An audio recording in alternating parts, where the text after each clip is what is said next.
안녕하세요. 저는 이제 막 30대 초반에 들어선 여자입니다.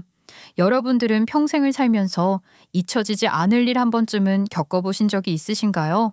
그게 좋은 일일 수도 있고 큰 상처로 남은 일일 수도 있을 거라는 생각이 듭니다. 저에게도 과거에 그런 일이 있었어요. 지우려고 해도 지워지지 않는 마음속 깊이 낙인으로 남아버린 트라우마요. 그런데 평생 동안 지워지지 않을 것 같던 이 기억 속에서 저는 얼마 전 완벽히 빠져나올 수 있었습니다. 그것도 그냥 빠져나온 게 아니라 제 인생에 악몽을 심어준 사람을 찾아 통쾌하게 복수를 하면서 말이죠. 제가 어떻게 시원하게 복수를 했는지, 그리고 제가 어떤 안 좋은 기억을 가지고 살아왔는지 다들 궁금하실 텐데요. 그럼 지금부터 저의 이야기를 한번 시작해 보도록 할게요. 저는 지방의 작은 소도시에서 태어난 일남이녀 중 장녀입니다. 저의 어린 시절을 돌아보면 가장 먼저 떠오르는 단어는 가난과 불행이에요. 이 단어가 가장 잘 어울리는 인생을 살았거든요. 매일 아침마다 눈을 뜨면 보일러가 되지 않은 방 안은 언제나 차가운 공기로 가득했고, 벽지에는 곰팡이가 반절을 차지하고 있을 정도로 척박한 환경 속에서 5식구가 살았어요. 없는 집 사람들. 그것이 저희 가족의 타이틀이었습니다. 아버지는 일을 하지 않고 허구한 날 술만 마시고 다니는 한량이었어요. 맨날 첫날 술을 입에 달고 사는 데다가 술버릇까지 좋지 않아서 동네에서 아주 유명한 사람이었죠. 능력도 없는 주제에 목소리는 또 뭐 한다고 그렇게 큰지. 저도 그렇고 동생들도 그렇고 아버지의 술 취한 목소리만 들리면 자연스럽게 방 안으로 들어가 문을 걸어 잠그고 이불을 뒤집어 쓰고 자는 척을 했어요. 그렇지 않으면 무슨 짓을 할지 몰랐거든요. 놀고 먹는 걸 좋아하는 한량 아버지를 대신해 어머니는 매일 시장에 나가 반찬을 팔았고, 어머니가 일을 하시는 덕분에 그나마 생계를 겨우겨우 이어나갈 수 있었어요. 그리고 너무나 당연하게도 실질적인 가장 역할은 장녀인 저에게 주어졌고, 어린 나이였지만 저는 묵묵히 그 무게를 짊어졌습니다. 저는 동생들과 함께 아침을 차려서 먹은 뒤 준비물과 숙제를 챙겨줬고, 학교를 다녀오고 나서는 설거지와 빨래까지 도맡아 했어요. 제 또래 아이들이 놀이터에서 정신없이 뛰놀고 있을 시간에 저는 빨래를 끝내고 옷을 털고 있었죠. 솔직히 가끔 아이들의 웃음소리를 듣고 있노라면 나가서 놀고 싶은 생각이 굴뚝 같았지만 제게 노는 것은 그저 사치였어요. 어머니는 그런 저를 보고 항상 미안해 하셨습니다. 승아야, 엄마가 능력이 없어서 미안해. 우리 승아도 실컷 뛰어놀아야 할 나이인데 벌써부터 살림을 하게 시키고. 엄마가 좀 못났다. 그치? 아니야, 엄마. 절대 그렇게 생각하지 마. 나는 한 번도 그렇게 생각해 본 적 없으니까. 난 이게 훨씬 좋아. 빨래도 하고 설거지도 하고. 어릴 때부터 이렇게 살면 나중에 커서도 도움 되겠지 뭐. 그래. 엄마는 우리 든든한 장녀만 믿는다. 그 말은 제게 칭찬이라기보다는 또 다른 무게감으로 다가왔어요. 그 말을 들을 때마다 뭔가 모르게 씁쓸한 기분도 들었지만 저 하나만 바라보는 동생들과 제가 잘 해낼 거라는 믿음을 가지고 있는 어머니를 보면서 기대를 충족시키기 위해 최선을 다해 열심히 살았어요. 어린 나이부터 그렇게 살아가다 보니 좋은 것도 있었습니다. 세상을 바라보는 눈도 다른 친구들보다 훨씬 더 빨리 트였고 철도 일찍 들었어요. 하지만 그 대가는 제게 너무 컸습니다. 친구 한 명 마음 놓고 사귄 적이 없었고, 놀이터나 학원 같은 곳은 저한텐 너무나 다른 세계처럼 느껴졌어요. 매일 집과 학교만 오가며 가장으로서 그리고 장녀로서 책임을 다하기 급급했어요. 집안의 형편이 어려워 체험학습이나 수학여행 같은 학교 행사들을 자주 빠지다 보니 자연스럽게 친구들 사이에서는 왕따가 되었고, 급식비도 제때 내지 못해서 가끔은 흰밥에 김치와 계란 후라이 하나 올린 도시락을 싸가서 먹어야 할 때도 있었습니다. 그럴 때마다 친구들은 굳이 제 자리까지 찾아와 조롱을 하곤 했어요. 야, 너는 급식이라는 좋은 게 있는데 왜 도시락을 싸와? 에게, 반찬도 겨우 그것밖에 안 싸가지고 왔어? 뺏어 먹을 것도 없네. 너네 아빠 백수에다가 엄청 유명한 술주정뱅이라면서? 불쌍하다. 그런 사람한테도 아빠라고 불러주냐? 저런 말들을 처음 들었을 땐 정말 많이 울었어요. 집에 돌아와 이불 속에서 숨죽여 흐느끼는 게 일상이었습니다. 그런데 시간이 지나니까 쉴 새 없이 상처를 받는 것도 익숙해지더라고요. 그래서 쉬는 시간에는 자는 척을 하거나 친구들의 괴롭힘을 피해서 화장실에 숨어 있기도 했어요. 그리고 단체 활동이 있는 날엔 일부러 다치거나 아픈 척을 해서 조퇴를 하곤 했습니다. 이러한 괴롭힘과 외로움은 중학교에 올라가면서부터 더욱 심각해지기 시작했어요. 사춘기 특유의 예민한 성격들이 더해지면서 괴롭힘의 강도도 심해졌고 학교에서는 친구 한 명 없는 외톨이가 되었어요. 저의 외모를 조롱하는 것은 기본이었고 제자리에 멀쩡한 우유를 터트려 놓는가 하면 책상에다가 낙서를 해놓고 가기도 했어요. 그래서 결국 참다 못해 담임 선생님께 찾아갔습니다. 선생님, 친구들이 계속 제 자리에 우유를 터트려 놓고 가고 낙서를 해두고 가서 매일 아침마다 그걸 치우고 있어요. 좀 도와주세요. 중학생씩이나 되었으면 네 일 정도는 네가 해결할 줄 알아야 하지 않겠니? 네가 너무 조용하고 음침하게 있으니까 친구들도 너를 그렇게 피하는 거 아니야. 선생님이 다 해결해 줄 순 없으니까 네가 좀 활동적으로 굴면서 친구들한테 먼저 다가가고 그래. 반 학생을 관리해야 할 담임 선생님이 괴롭힘의 원인이 제게 있다고 말씀을 해주시더라고요. 그 말을 들은 저는 이후부터 누구에게도 기대려고 하거나 도움을 받으려고 하지 않았어요. 어머니에게도 괴롭힘을 당하고 있다는 사실을 말하지 않았습니다. 말을 하게 되면 괜히 더 신경만 쓰게 만들 것 같고 마음이 불편해질 것 같았거든요. 학교는 그저 제게 왔다 갔다 하는 곳, 의무적으로 다녀야 하는 곳, 그 이상도 이하도 아닌 존재가 되어버리고 말았습니다. 그리고 고등학생이 되었을 무렵쯤에는 어머니께서 골절로 인해 입원을 하는 일이 생기고 말았습니다. 입원비와 치료비를 감당해야 했던 저는 미성년자 신분으로 아르바이트를 시작했어요. 평일 저녁에는 고깃집에서 서빙을 하고 주말엔 편의점에서 아르바이트를 했습니다. 최저 시급보다도 훨씬 적은 돈을 벌었지만 어떻게 해서든 병원비를 내야 했기에 한 푼도 허투루 쓰지 않고 알뜰하게 모아 어머니의 병원비에 보탰습니다. 어머니는 이런 저를 보면서 정말 많이 속상해 하셨어요. 아버지라는 인간은 뭘 했느냐고요? 제가 고등학생이 될 때까지 술주정을 끊임없이 부리다가 결국 어느 날 갑작스럽게 집을 나가버렸습니다. 한간에 들리는 소문에 의하면 다른 여자랑 살림을 차렸다는 소문도 있더라고요. 아무런들 상관이 없었습니다. 저희 가족에게 아버지라는 존재는 애초에 없었기 때문에 차라리 눈앞에 보이지 않는 것이 마음이 편했어요.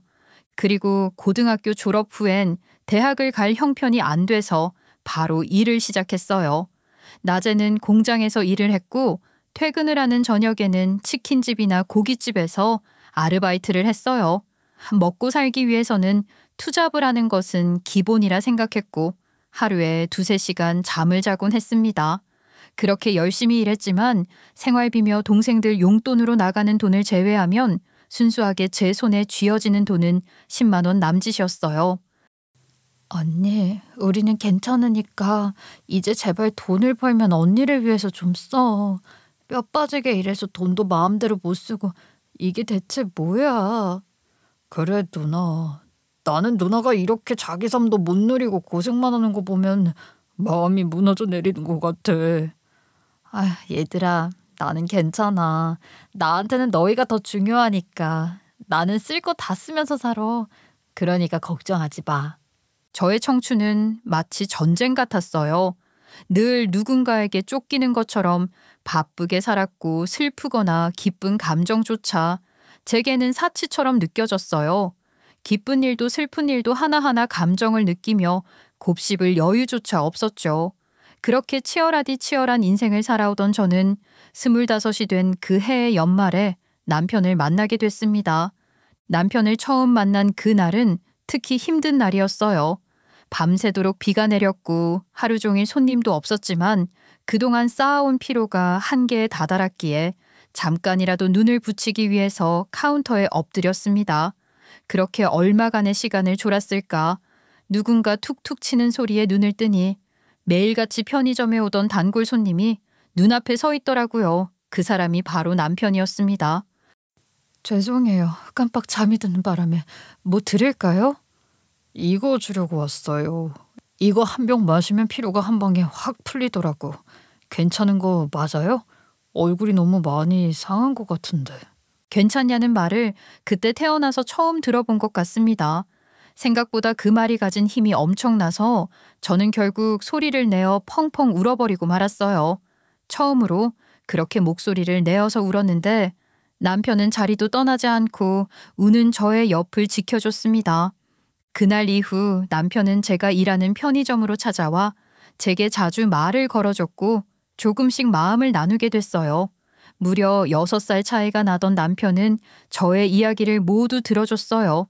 어린 시절에는 어떻게 살았고 지금은 어떻게 살고 있고 가족에게도 하지 않을 시시콜콜한 이야기까지 모두 들어준 남편은 제게 대단한 사람이라고 말해줬어요. 남편을 만나고 나서 처음으로 누군가의 말 한마디와 따뜻한 손길이 상처를 얼마나 치유할 수 있는지를 느끼게 됐어요. 사람이 사람을 구한다는 말이 무슨 말인지도 이해했고 이 사람이라면 저의 모든 것을 내어줘도 아깝지 않겠다는 생각도 들었어요. 그렇게 우연찮게 만나게 된 저희는 무려 5년이라는 긴 시간 동안 연애를 하면서도 단 한 번의 큰 다툼 없이 서로를 이해하고 존중하면서 단단한 관계를 이뤄 나갔습니다. 누군가를 믿고 사랑한다는 건 또 감정을 공유한다는 건 그만큼 엄청나고 큰 영향력을 가진 거더라고요. 5년이라는 시간을 함께 하다 보니 서로에게 확신이 생겼고 저희는 자연스럽게 결혼을 준비하게 됐어요. 결혼을 준비하는 과정에서는 너무나 당연하게도 양가 부모님께 서로를 소개시켜드리고 결혼을 허락받는 절차를 거쳐야 하잖아요. 아버지는 집을 떠나 생사조차 알 수 없었기에 당연히 보여드리지 않았고 어머니와 동생들에게 먼저 소개를 했는데 정말 너무 좋아하시더라고요. 어머니는 남편의 손을 꼭 잡고서 눈물을 흘릴 정도였어요. 우리 승아 잘 부탁해요.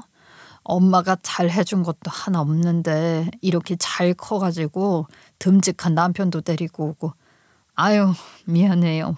내가 너무 주책맞게 눈물을. 어머님 걱정하지 마세요. 그동안 힘들게 살았던 만큼 제가 앞으로 평생 웃으면서 살게 할게요. 남편의 말을 들은 저는 저도 모르게 가슴이 벅차오르는 것을 느꼈어요. 사실 너무 힘들 때는 포기를 해야 하나 싶은 날들도 있었는데 그 시기를 견뎌내면서 여기까지 오길 잘했다 싶은 생각이 들었어요. 그렇게 저희 식구들과의 인사를 마치고 남편의 가족들을 보러 가기로 한 날이 찾아왔습니다. 사실 저는 남편의 집에 인사드리러 가는 것을 조금 기대하고 있었어요. 남편에겐 여동생이 2명 있는데 그중 막내 여동생이 저랑 동갑이라고 하더라고요. 제가 동갑내기 친구가 거의 없다시피 했기 때문에 또래면 공감대도 분명히 있을 거고 말도 잘 통할 것이라 생각했어요. 어쩌면 편한 사이로 가까워질 수 있지 않을까 싶었습니다. 그렇게 기대를 품고 처음 인사를 드리러 간 날 가족들은 저를 굉장히 반갑게 맞아줬습니다. 특히 저와 동갑이라는 막내 여동생은 박수까지 치면서 반가워해 주더라고요. 우와, 그러니까 나랑 동갑이라는 거지? 진짜 반가워요. 오빠랑 결혼하면 동갑이라도 새언니라고 불러야 하나? 당연하지. 어딜 마음먹으려고. 아무리 나이가 같아도 서열은 서열이야. 알겠어. 궁금해서 물어봤지. 아무튼 앞으로 친하게 잘 지내봐요. 어릴 적부터 매번 눈치를 보며 자라왔던 제게는 그런 환대 자체가 익숙치 않아 조금은 어색했지만 그래도 나쁘지만은 않은 기분이었어요. 오히려 행복했죠. 누군가의 새로운 가족이 되고 또 그 가족이 될 사람들이 저를 진심으로 환영해 준다는 것이 너무 좋고 기뻤어요.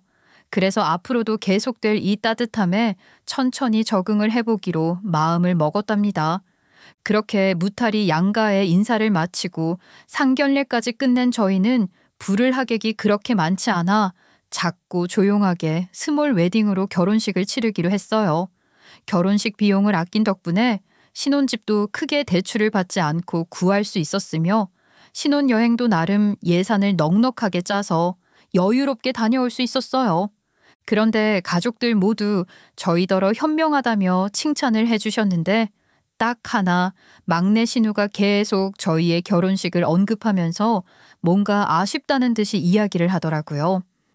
솔직히 다시 생각해봐도 오빠 결혼식은 조금 아쉬웠어. 명색이 우리 집안 첫 번째 결혼식인데 웨딩홀도 너무 작았고. 어차피 한 번밖에 없는 결혼식인데 굳이 뭐하러 돈 많이 써가면서 하니. 그냥 깔끔하게 하고 집 사는데 넉넉하게 보태는 게 훨 낫지. 나는 나중에 엄청 큰 홀 잡아서 연예인들 하는 결혼식 해야지. 엄마도 알지? 우리 오빠 돈 엄청 많이 버는 거. 신혼여행도 엄청 좋은 곳으로 갈 거고 연예인들 사는 곳에서 살 거야. 막내 신우의 말을 들으면서 저는 아무 말도 하지 않고 조용히 웃기만 했어요. 막내 신우는 백화점 안에 있는 브랜드 옷가게에서 아르바이트를 하며 돈을 벌고 있었고 5년째 만나고 있는 남자친구는 대기업에 다니면서 돈을 잘 번다고 틈만 나면 자랑을 하곤 했어요. 그냥 머릿속에 드는 생각은 남자친구가 생각보다 돈을 굉장히 잘 버는구나. 이 이상으로는 별 생각도 하지 않았고 무슨 일을 하는지 물어보지도 않았습니다. 딱히 궁금하지도 않았고요. 만날 때마다 그런 이야기를 하니 자연스럽게 면역이 생기면서 필터링을 할 수 있는 능력도 생기더라고요. 아무튼 무사히 가정을 꾸린 저희의 결혼 생활은 생각 이상으로 아주 평탄했어요. 결혼을 하게 되면 아이 고민부터 하는 부부들이 많다고 하는데 저희는 굳이 아이에 매달리지 않기로 약속했어요. 다행히 시댁에서도 친정에서도 아이에 대한 압박이 없었고 저희가 좋으면 됐다며 저희의 의견을 존중해 주셨습니다. 그리고 무엇보다 시댁 식구들은 제게 정말 잘 해주셨어요. 다른 집 며느리들은 결혼을 하면 시어머니나 시댁 식구들이랑 종종 부딪히곤 한다는데 저희 시댁은 차원이 달랐습니다. 저를 편히 부릴 수 있는 며느리가 아니라 진짜 가족 구성원으로 받아들여 주셨죠. 시집을 오고 처음으로 맞이하는 시댁의 김장날, 아무래도 며느리였기 때문에 조금이라도 거들어야겠다는 생각을 하며 시댁으로 간 저는 가자마자 팔을 걷어붙이고 배추 씻는 일부터 도와드리려 했는데 어머님과 큰 신우가 그런 제 모습을 보더니 급하게 저를 뜯어말리는 게 아니겠어요? 다른 집은 사위더러 백년 손님이라고 하지만 우리 집은 며느리가 백년 손님이야. 힘든 일은 우리끼리 하면 되니까 너는 아무것도 하지 말고 앉아있다가 끝나면 수육이랑 굴이랑 해서 맛나게 먹어주기만 하면 돼. 네? 아니 아무리 그래도. 맞아요. 새언니는 우리 집에 온 손님이니까 아무것도 하지 말고 가만히 앉아있어요. 그래야 우리 마음이 좀 편해요. 계속되는 어머님과 큰 신우의 만류에 결국 저는 반 억지로 거실 소파에 앉게 됐고 김장을 하는 내내 손 하나 까딱 안 하고서 맛보기용 김치를 받아 먹기만 했어요. 그리고 나중에 김장이 마무리되고 난 후에는 김치와 수육 그리고 굴까지 먹고 반찬까지 받아왔답니다. 명절 때에도 예외는 아니었어요. 명절 음식을 하느라고 정신없이 분주할 줄 알고 새벽같이 준비를 해서 남편이랑 시댁에 도착했는데 음식하는 냄새는커녕 다들 앉아서 텔레비전만 보고 계시더라고요. 그 모습에 살짝 당황했는데 어머님께서 당황한 저를 보시더니 웃으면서 이렇게 말씀하셨습니다. 명절 음식 차리려고 이렇게 일찍 왔어? 우리 승아 헛고생했네. 저는 음식해야 하는 줄 알고. 요즘은 시장에 가면 명절 음식 맛나게 해서 포장해서 팔어. 사 먹는 게 훨씬 싸게 먹혀. 맛도 있고. 자, 우리 승아 왔으니까 이제 슬슬 준비를 좀 해볼까? 나중에 큰 신우가 이야기를 해주길 원래는 작년까지 차례를 지냈는데 며느리인 제가 괜히 고생할까 싶어서 그 해부터 음식을 사서 해 먹기로 바꾼 거라고 하더라고요. 그런 부분까지도 저를 먼저 생각해 주신 것 같아서 감사하기도 하고 또 죄송하기도 하더라고요. 그리고 결혼한 지 1년쯤 지났을 무렵에 어머니께서 식당 일을 하시다가 뜨거운 것을 엎지르시는 바람에 다리에 화상을 크게 입어 수술을 해야 할 일이 생겼어요. 그래서 병원비랑 수술비를 결제하기 위해서 어머니가 입원해 계시는 병원으로 찾아갔는데 세상에 그걸 이미 누가 결제를 했다는 거예요. 대체 누가 이 큰 돈을 결제하고 갔나 싶어 알아보니 시댁에서 결제를 하고 간 것이었어요. 전 이 사실을 알자마자 바로 시부모님께 찾아갔습니다. 아버님, 어머님 얘기 들었어요. 병원비랑 수술비 다 내주고 가셨다고. 굳이 안 내주셔도 되는데 저도 돈 있는데 죄송하게. 이 녀석이 끝까지 말하지 말라고 했더니 기어코 말을 한 모양이구나. 죄송해야 할 거 없다. 원래 가족은 힘들 때 의지도 하고 서로 도와가면서 사는 거니까. 그리고 병원비랑 수술비 세아가 너 혼자 감당하기에는 부담스러웠을 거 아니야. 그래, 네가 많이 부담스러울 것 같아서 우리가 그 부담을 좀 덜어주고 싶어서 그런 거였어. 사부인도 얼른 나으셨음 했고, 승아야, 가족끼리 이렇게 돕고 사는 건 당연한 거야. 당연한 거 가지고 미안해하고 죄송하다고 하고 그러지 마. 마음 아프다. 세상 천지 이런 시댁이 어디 있겠어요? 저는 그날 시부모님 앞에서 어린애처럼 눈물을 펑펑 쏟아냈습니다. 제가 너무 복받은 사람 같았거든요. 그 후 다행히 어머니께서는 빠르게 회복하실 수 있었고 병원비와 수술비를 시부모님이 내주셨다는 이야기를 하자마자 몇 번이나 감사 인사를 드렸는지 몰라요. 이렇게 사랑을 받으면서 행복한 결혼 생활을 한 지 4년 정도 흐른 어느 날, 허구한 날 남자친구를 자랑하던 막내 신우가 드디어 결혼을 준비하게 됐다는 이야기를 하는 거예요. 그래서 그냥 축하한다는 말을 해줬는데 대뜸 제게 이런 말을 하는 겁니다. 사원이가 결혼 선배잖아요. 준비하면서 이런저런 거 많이 알아봤을 거고. 그래서 내 결혼 준비 좀 도와줬으면 좋겠어요. 우리는 스몰 웨딩 했잖아요. 뭐 따로 준비하고 이런 건 없었는데 아가씨는 거창하게 하고 싶다고 하지 않았어요? 요즘은 웨딩 플래너도 많고 하니까 잘 알아보고 결정해요. 아, 없네. 가족끼리 이런 게 있어. 그러지 말고 언니가 좀 도와주세요. 네? 무슨 일이 있어도 제가 도와줘야 한다는 겁니다. 홀 투어부터 시작해서 스튜디오, 드레스, 메이크업, 브라이덜 샤워를 준비하는 것까지 말이죠. 홀 투어는 모르겠지만 그 이외에는 딱히 크게 준비를 한 것도 없거니와 브라이덜 샤워가 뭔지도 모르는데 어떻게 준비를 도와줘야 할지 전혀 모르겠더라고요. 절친한 친구가 부탁을 해도 들어줄까 말까였는데 딱히 친하지도 않은 막내 신우가 이런 이야기를 하니까 조금 당황스러웠어요.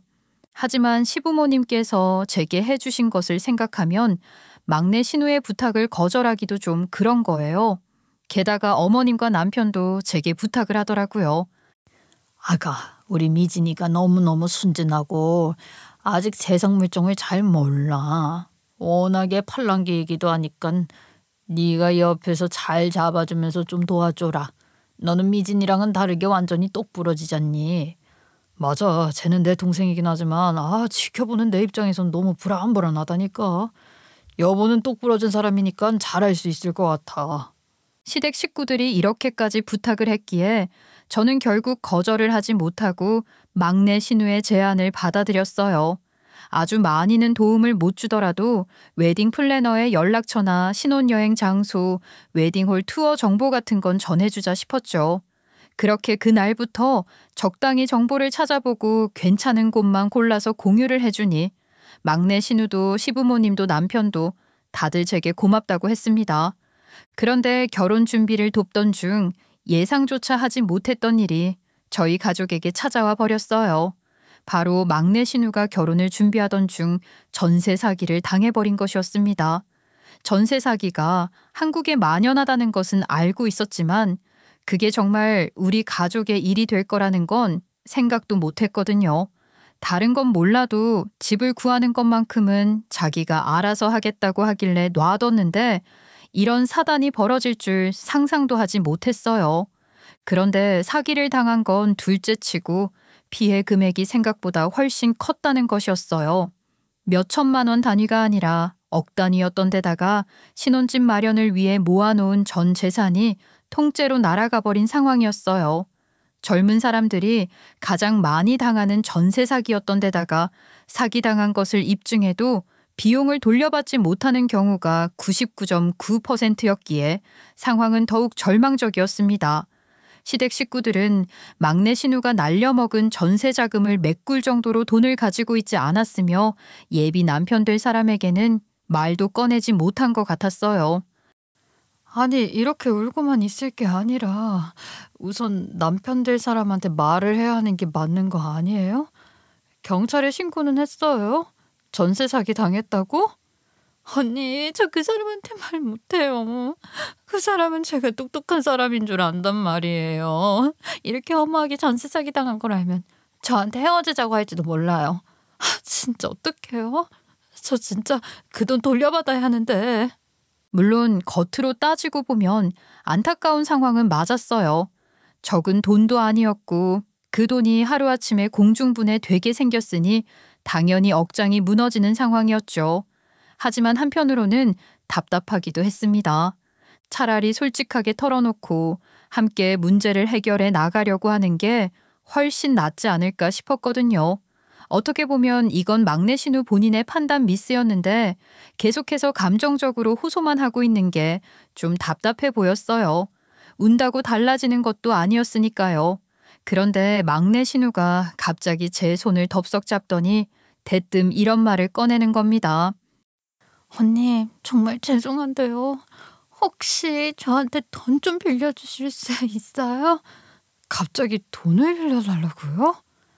네, 언니가 빌려주시면 제가 무슨 수를 써서든 갚을게요. 언니를 평생 은인으로 생각하면서 정말 열심히 갚을게요. 제발 사람 목숨 살리는 셈 치고 한 번만 도와주세요. 막내 신우만 제게 이런 부탁을 했다면 아주 단호하게 거절을 했을 테지만 시댁 식구들 모두가 한 번만 도와줄 수 있겠느냐고 계속 부탁을 하는 거예요. 저는 솔직히 너무 고민이 됐습니다. 가족끼리도 돈 거래를 하는 거 아니라고들 했지만 이런 거 저런 거 다 생각을 해보면 안 빌려줄 수도 없었습니다. 그래서 수백 번 수천 번을 고민하다가 결단을 내렸습니다. 며칠 후 집 근처에 있는 카페에서 막내 신우를 만났어요. 그리고는 미리 프린트해둔 종이 서류를 조심스럽게 가방 안에서 꺼내 막내 신우 앞에다가 내밀었습니다. 아가씨한테 돈 빌려주기로 마음 먹었어요. 그 전에 약속을 하나 해야 할 것 같아서 따로 만나자고 했고요. 정말요, 새언니? 역시 새언니라면 빌려줄 거라고 생각했어요. 근데 무슨 약속이요? 그냥 빌려주는 거 아니었어요? 세상에 공짜는 없죠. 자, 내가 작성해온 계약서예요. 한번 천천히 읽어보고 결정해요.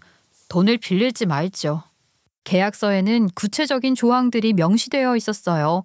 연이자 10%, 상환기간은 최장 5년, 담보는 막내 신우가 신혼집으로 계약할 예정인 집으로 설정을 해두었고 만약 상환이 지연되거나 채무 변제를 불이행할 경우에는 신혼집은 물론이고 SNS에 신상 정보를 모두 공개하는데 동의한다는 조항이 적혀 있었어요. 누군가는 이 조항이 굉장히 과하다고 생각을 할 수는 있겠지만 한두 푼도 아니고 큰 돈을 빌리는데 저도 안전장치 하나쯤은 마련을 해두는 게 맞는 거라고 생각했어요. 게다가 달달이 돈만 꼬박꼬박 잘 갚는다면 이런 조항들이 실제로 일어날 가능성은 없었기에 굳이 걱정을 사서 할 필요도 없었죠. 그런데 막내 신우는 뭔가 불만이 많은 듯 보였어요. 가족끼리 돈을 주고받는데 뭐하러 이따위 계약서가 필요하냐는 것이었죠. 가족끼리 꼭 이런 것까지 해야 해요? 제가 뭐 돈 먹고 튀는 것도 아닌데. 언니 참 깐깐하시다. 가족 간의 거래니까 더더욱이나 야무지게 해야죠. 원래는 가족끼리 돈 거래하는 거 아니라고 했어요. 아가씨가 나한테 돈만 잘 갚으면 계약서 안에 적힌 불미스러운 일은 일어날 일은 없을 테니까 걱정하지 말고 돈 빌려주면 제 날짜에 꼭 갚기만 해요. 제가 한 말들 중 틀린 말은 하나도 없었습니다. 맞는 말이었어요. 돈은 빌렸으면 제대로 갚기만 하면 되고 제대로 갚기만 하면 아무런 문제가 없다는 것을 계속해서 이야기를 하니 막내 신우는 한참을 고민하다 결국 서명을 했어요. 다른 문제도 아니고 돈 문제라면 자기는 칼같이 지킬 것을 약속했고 저는 서명을 받은 계약서를 들고서 그날 저녁 막내 신우의 통장으로 돈을 보냈습니다. 돈을 보내주자마자 남편도 시댁 식구들도 모두 제게 고맙다는 말만 하더라고요. 어느 정도 상황이 정리된 모습을 보며 여태까지 제가 받았던 호의를 돌려준 것 같은 느낌도 들고 아무튼 되게 뿌듯하더라고요. 그렇게 시간이 흘러 막내 신우의 결혼식 날이 하루 앞으로 성큼 다가왔어요. 전날 밤까지도 막내 신우와 연락하며 마지막으로 빠뜨린 것이 없는지 꼼꼼히 점검했어요. 드레스부터 시작해 부케, 오기로 한 하객들의 인원 체크까지 작은 것 하나도 빠뜨리지 않으려고 몇 번을 반복해서 점검했습니다. 다행히 막내 신우는 이자를 잘 갚아나가고 있었어요. 그리고 마침내 결혼식 당일 아침이 밝았고 새벽까지 준비를 하느라 잠을 제대로 자지 못한 저는 다른 가족들보다도 훨씬 일찍 예식장에 도착했어요. 예상보다 2시간이나 일찍 도착해서 시간이 많이 남았기에 잠시 차 안에서 잠시 눈을 붙이기로 했어요.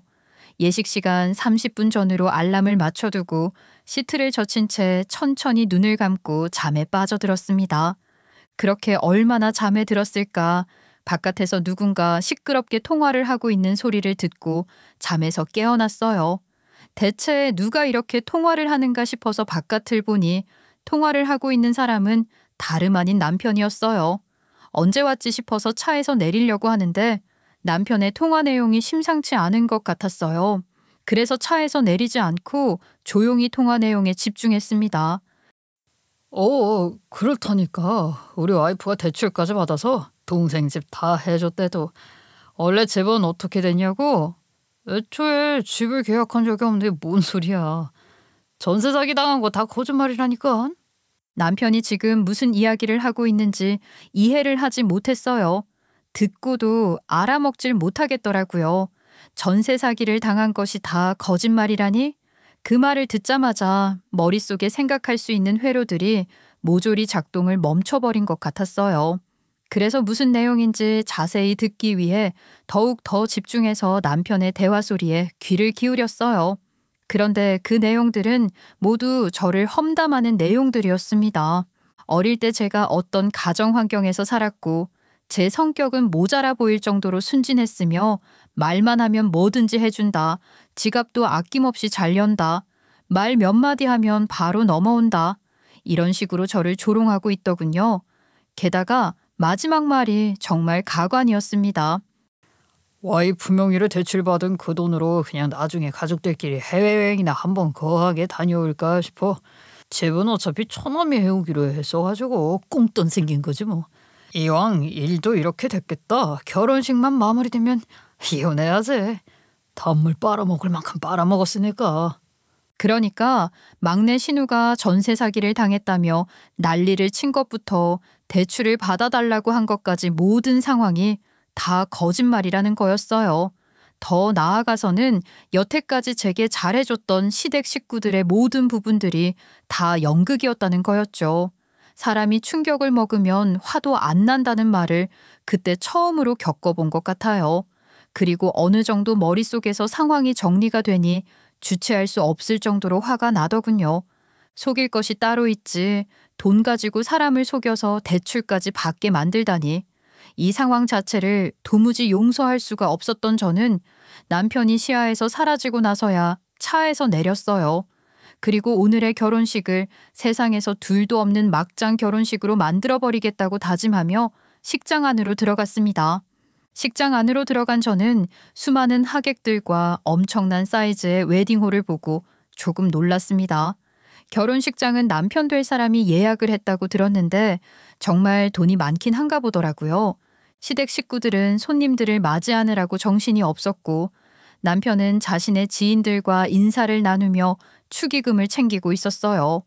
그 모습을 멀리서 지켜보던 저는 침착하게 신부 대기실 쪽으로 발걸음을 옮겼어요. 우르르 몰려있는 사람들 사이를 살짝 비집고 들어가자 막내 신우는 친구들에게 둘러싸여 웃고 떠들며 사진을 찍고 있었어요. 제가 조용히 안으로 들어서자 막내 신우는 저를 발견하고 화사한 웃음을 지으며 손을 흔들었습니다. 세연이 저 드레스 어때요? 엄청 예쁘죠?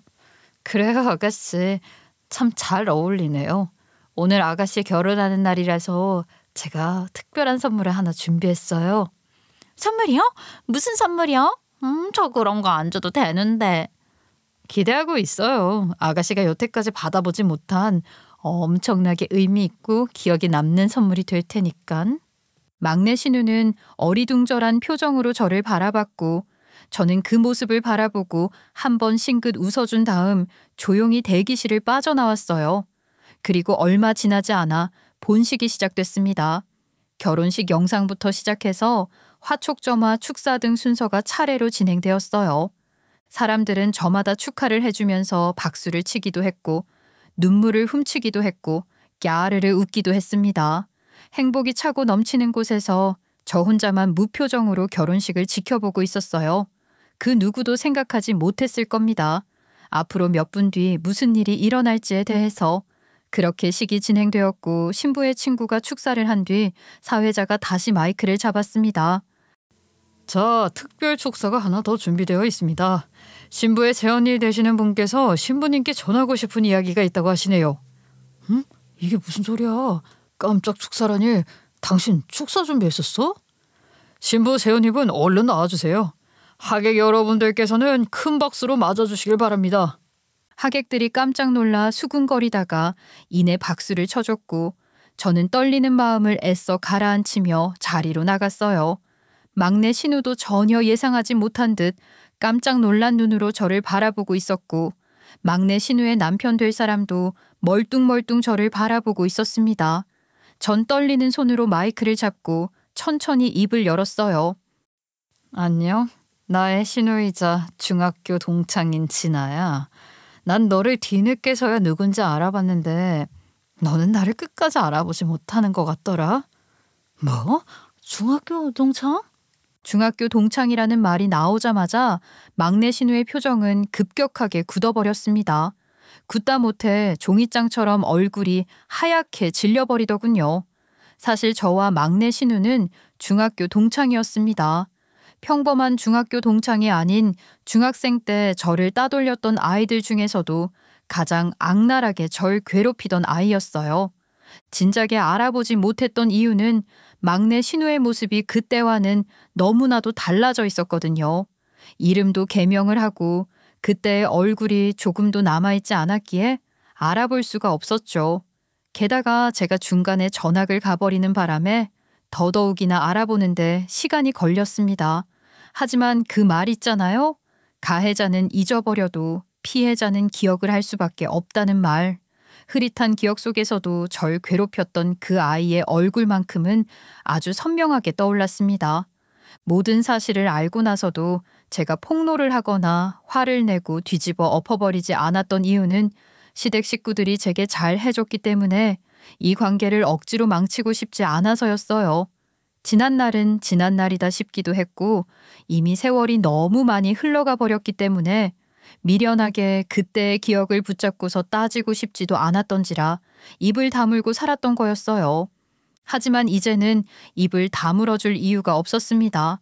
남편을 비롯한 시댁 식구들이 모두 저를 이용하고 가지고 놀려고 했다는 걸 알았으니 응당 저도 그에 따른 대가를 치르게 하고 싶었어요. 그래서 용기를 내어 이렇게 많은 사람들 앞에서 마이크를 잡았습니다. 여기 계신 하객 여러분, 여기 있는 아름다운 이 신부는 제가 중학생이던 시절 저를 지독히도 괴롭히던 아이였어요. 사람 하나 인생 무너뜨릴 뻔한 가해자였죠. 그때랑 지금이랑 얼굴이 너무 달라서 못 알아봤던 거였어요. 세연이 그만해요. 지금 여기서 이러는 건 좀 아니죠? 너 전세 사기 당한 거 아니었더라? 나한테 거짓말 친 거였더라? 아까 너희 오빠가 밖에서 통화하는 걸 내가 다 들어버렸지 뭐야? 식장 안은 이내 술렁거림으로 가득 찼고 시부모님의 표정도 점점 가관으로 변해가고 있었어요. 아마 본인들이 말실수를 하지 않고서야 평생 알아차릴 일 없을 거라 생각했을 거예요. 제대로 속였다 생각했을 텐데 모두 알아차리고 폭로를 하니 당황할 수밖에 없었겠죠.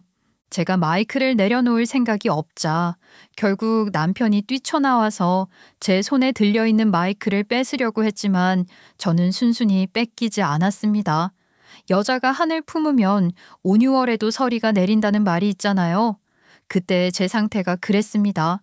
모든 것을 폭로하고 다 정리할 생각이었죠. 저는 마지막으로 막내 신우의 남편 될 사람을 바라보며 말을 이어나갔습니다. 이 결혼을 하고 말고는 당신의 선택이겠지만 학창시절 남을 죽어라고 괴롭히면서 가족을 상대로 아무렇지 않게 금전적인 사기를 치려는 사람이랑 평생을 함께 살지 아니면 지금이라도 진실을 알았으니 도망치는 걸 선택할지 부디 현명하게 선택하기를 바라요. 마지막 말을 내뱉은 저는 마이크를 내려놓고 단상에서 천천히 내려왔어요. 하객들은 아무 말도 하지 못하고 서로의 얼굴만 바라보고 있었고 시댁 식구들은 황급히 막내 신우를 데리고 밖으로 나갔습니다. 완전히 개판 5분 전이 되어버린 결혼식장 사이에서 전 준비해둔 쪽지를 신랑 될 사람에게 조용히 건네며 식이 끝나고 알아볼 것 다 알아본 다음에 궁금한 게 있으면 연락을 달라고 했어요. 그 길로 식장을 빠져나와 곧바로 집에 돌아온 제가 가장 먼저 한 일은 짐을 싸는 일이었습니다. 어차피 집안 결혼식을 다 엎어버렸기도 했고 시댁 식구들의 진실을 알게 된 이상 남편이랑 도저히 같이 살 수가 없었거든요. 그렇게 짐을 열심히 싸고 있을 때 남편이 집 안으로 들어왔고 짐을 싸고 있는 저를 보며 미친 사람처럼 고함을 질러댔습니다. 당신 진짜 제정신이야? 결혼식장을 그런 식으로 만들어 놓으면 어떡하자는 거야? 결혼식이야 어떻게 되든 말든 이제 내 할 바 아니잖아. 그리고 그렇게 소리 지르고 따질 시간에 미안하다는 말을 먼저 해야 하는 게 순서 아니야? 알았어, 미안해. 미리 설명하지 못하고 거짓말해서 정말 미안해. 근데 아무리 그렇다고 해도 이건 좀 아니지 않아? 오늘은 집안 잔칫날이었어. 모든 걸 다 알게 된 이상 입 닫고 참고만 있을 수만은 없었어. 그래서 그랬어. 그렇게라도 안 하면 정말 정신이 나가버릴 것 같았거든. 이제 당신이랑 나는 끝이야. 더 말할 것도 없이 완전히 끝. 생 난리를 친 건 남편뿐만이 아니었습니다. 시댁 식구들은 물론이고 막내 신우 역시 전화기에 과부하가 올 정도로 전화를 걸어댔어요. 그 중에서도 막내 신우의 전화는 받아보고 싶더라고요. 어떤 말을 할지 궁금했습니다. 지난 날에 대해 사과를 할지 아니면 결혼식을 망친 것에 대해 화를 내면서 소리를 지를지 어떤 반응을 보일지 궁금해서 전화를 10차례 정도 무시하다 11번째 전화벨이 울릴 때쯤 전화를 받았어요. 그런데 예상했던 대로 전화를 받자마자 미칠 듯한 고함 소리가 귓가를 강하게 때렸습니다. 야, 넌 미쳤어? 정신이 나가도 단단히 나간 거지? 그래 미쳤다. 네가 나라면 제정신일 수가 있겠니? 야, 됐고 만나서 얘기하자고. 내가 지난날에 너 괴롭힌 거 사과받고 싶음 100번이고 1000번이고 할 테니까 만나서 얘기하자고. 너 지난번에 나한테 돈 빌려갈 때 네가 적었던 계약서 기억나지? 뭐?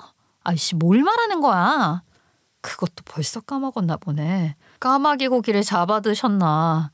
네가 돈 제대로 못 갚으면 어떻게 되는지 내가 적어서 보여줬잖아. 근데 그거 어차피 네가 나한테 거짓말로 빌려간 돈이잖아.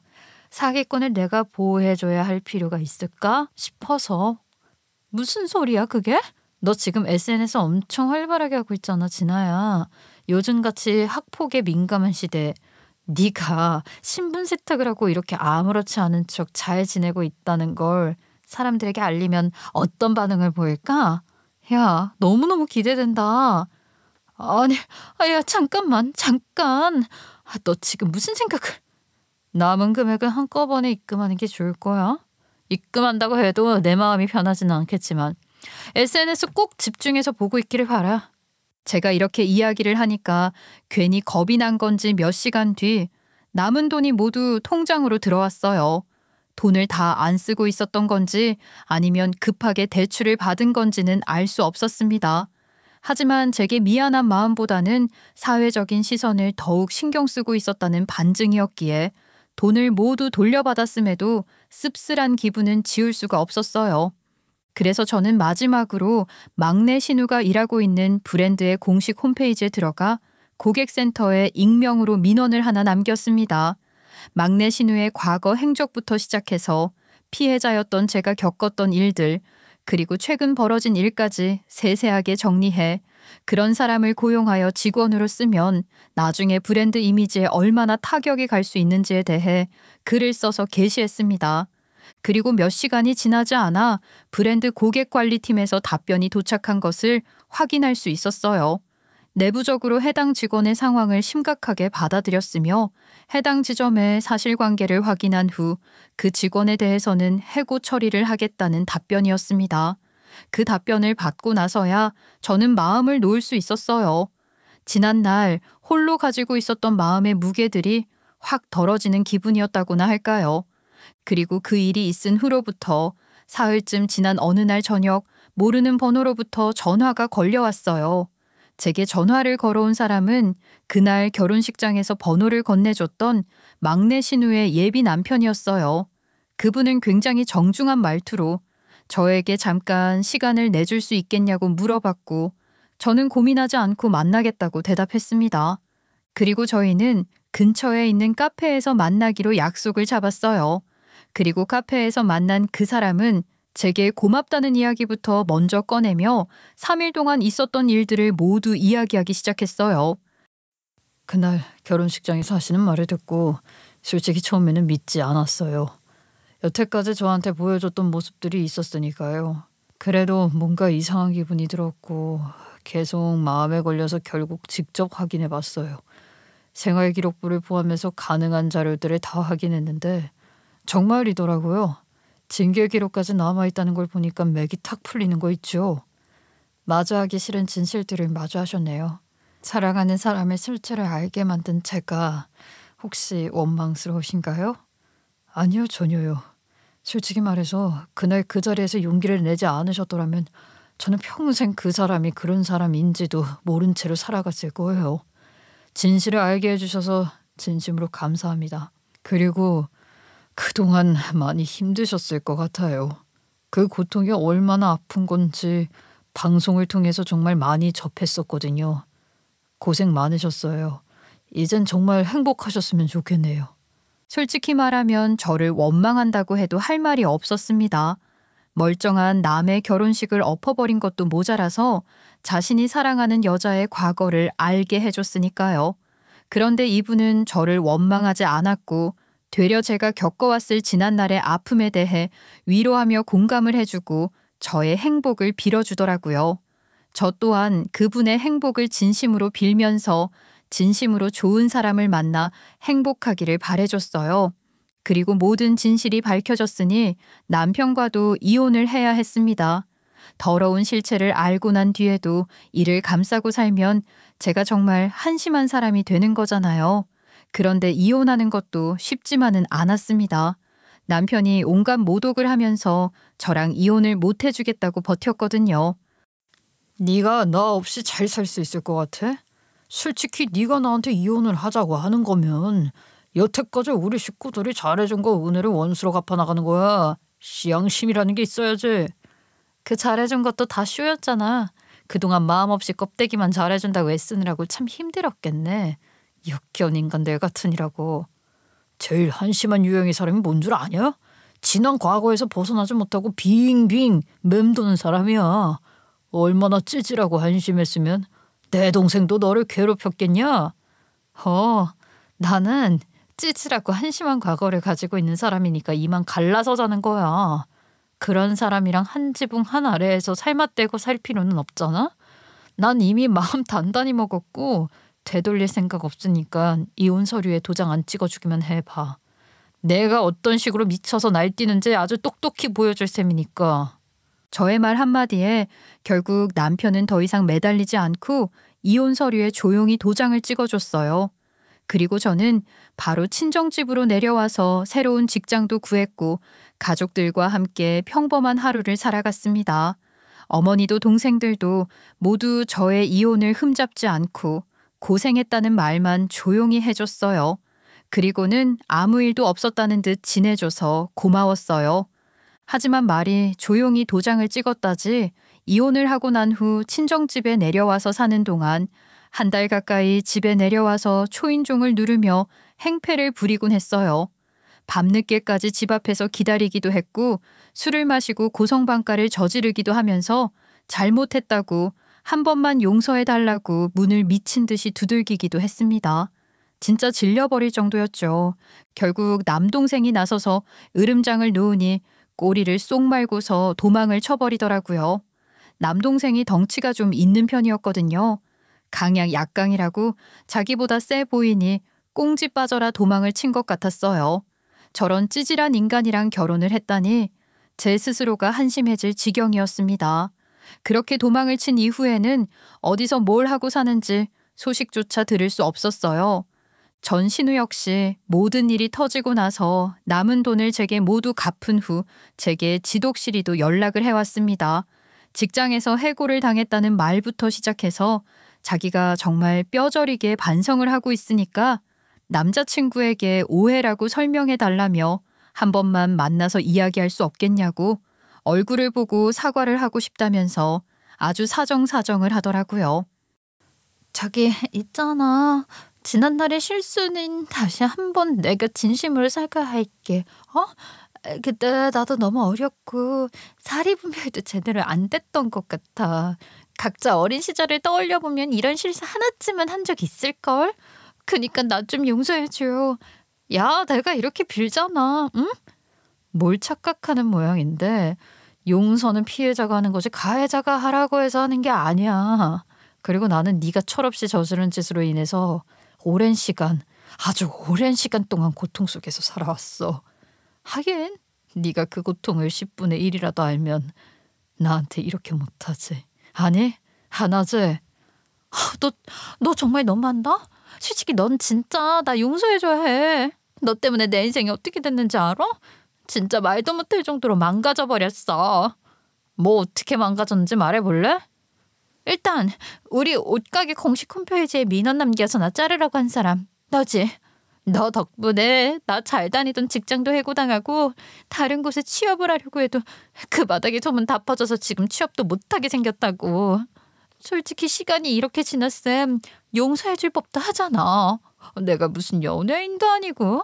내 인생 어떻게 책임질 거야. 그런 상황을 내가 직접 만들었니? 너랑 니네 오빠가 그렇게 만든 거잖아. 나는 너를 뒤늦게나마 알아봤어도 좋은 게 좋은 거라고 그냥 시간도 많이 흘렀겠다. 입 닫고 조용히 살아가려고 했어. 괜히 긁어부스럼 만들 필요 없을 것 같아서. 근데 잠잠한 집에다가 기름 붓고 불 지른 건 너희 가족이야. 탓하려거든 멍청한 너희 오빠를 먼저 탓하라고. 전신우는 그렇게 떽떽거리더니 제 말 한마디에 할 말을 잃어버린 듯 아무 말도 하지 못했고 저는 대답을 기다릴 가치도 없다고 판단해서 곧바로 전화를 끊고 휴대폰 번호를 차단했어요. 그리고 속으로 간절히 빌었습니다. 제발 눈 감는 날까지 마음 편히 살지 못하기를. 제가 받아왔던 슬픔과 외로움, 고통보다 훨씬 더 깊은 외로움 속에서 살아가기를. 이제 그 사람들이 어떤 인생을 살아가는지에 대해서는 전혀 제 알 바가 아니었어요. 저는 찌질하게 과거에 매달리면서 고통스러워하는 사람이 아니라 제 인생을 스스로 책임지고 살아가는 삶을 살아가기로 선택했어요. 비록 이혼을 했지만 제 곁엔 여전히 따뜻하고 사랑 넘치는 가족이 있었기에 외롭지도 않았습니다. 저는 이제 진짜 저를 위한 삶을 살아가고 있어요. 예전처럼 참고 상처를 받는 인생이 아닌 저의 감정을 지키고 제 목소리를 내며 살아가는 당찬 삶. 다시는 누군가에게 휘둘리지 않고 무엇보다도 저 자신을 가장 소중히 여기며 그렇게 한 걸음씩 앞으로 나아가 보기로 했어요. 제 인생의 종착지는 없습니다. 무한히 나아갈 앞날만 있을 뿐 저와 같은 상처를 한 번이라도 겪어보신 적이 있으시다면 제 사연을 통해 조금이나마 나쁜 기억 속에서 벗어나셨기를 진심으로 빌어봅니다. 제 사연 끝까지 들어주셔서 정말 감사드려요.